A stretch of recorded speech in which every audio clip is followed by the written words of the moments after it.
Disney's 5-Minute Girl Power Stories. Today's story, The Princess and the Frog, Tiana's Big City Sound.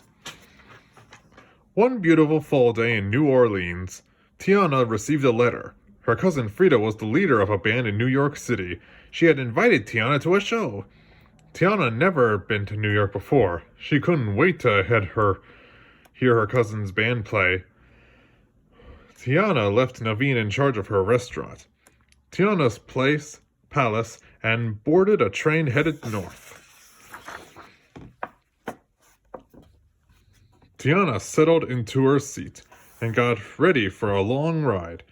But the train was so much fun, she hardly noticed the hours going by. Tiana loved watching the countryside from her train car window.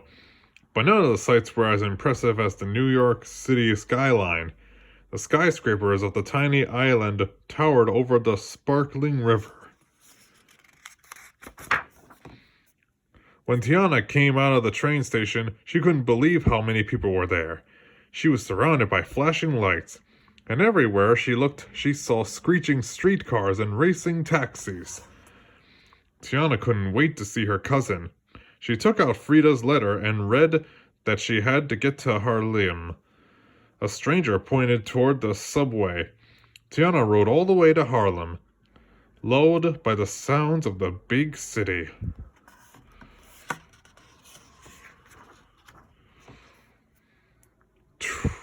When Tiana arrived at the theater, her cousin came running out to greet her.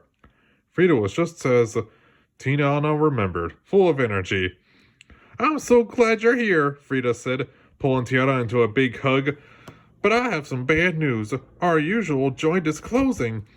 Frida explained there wouldn't be any show. "No show?" Tiana exclaimed. "But surely you can find somewhere else to play." She wanted to help. Tiana promised Frida and the band she would find them a new venue for the show. Tiana and the band tried theater after theater, club after club. No one was willing to take the chance on Frida's band. "Let's face it, Frida," the saxophonist said. "We're out of luck." "I guess I'll have to go back to working in my uncle's diner," the guitarist added. "Playing in a band was just a silly dream." "No," Tiana said. "We can't give up. Not yet." Just then it started raining. Frida and the band put their instruments over their heads and raced towards the large library across the street. "Thanks for all your help, Tiana," Frida whispered as she and her cousin dried their feet. Tiana wished she knew what to do. She looked up at the high window, hoping to catch a glimpse of Evangeline, the evening star. Back home, whenever Tiana didn't know what to do, she would make a wish on the big bright star.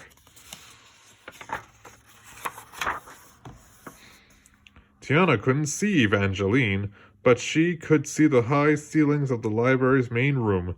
She could see the lovely old windows and the neatly arranged tables and chairs. It reminded her of her restaurant. Suddenly she had an idea.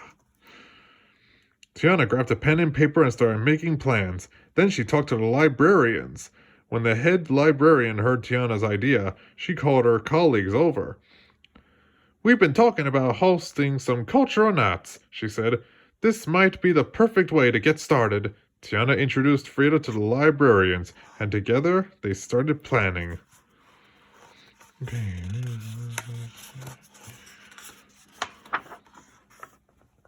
That night, long after the library would normally close, it was full of people. When Frida and her band started playing, even more folks crowded in. They wanted to know who was making such amazing music. Tiana wasn't surprised. Her cousin's band really was the bee's knees.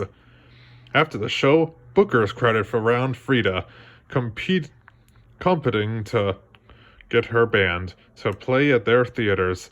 Everyone else crowded around the librarians, asking what they should see at the library next. Tiana watched from the library doorway.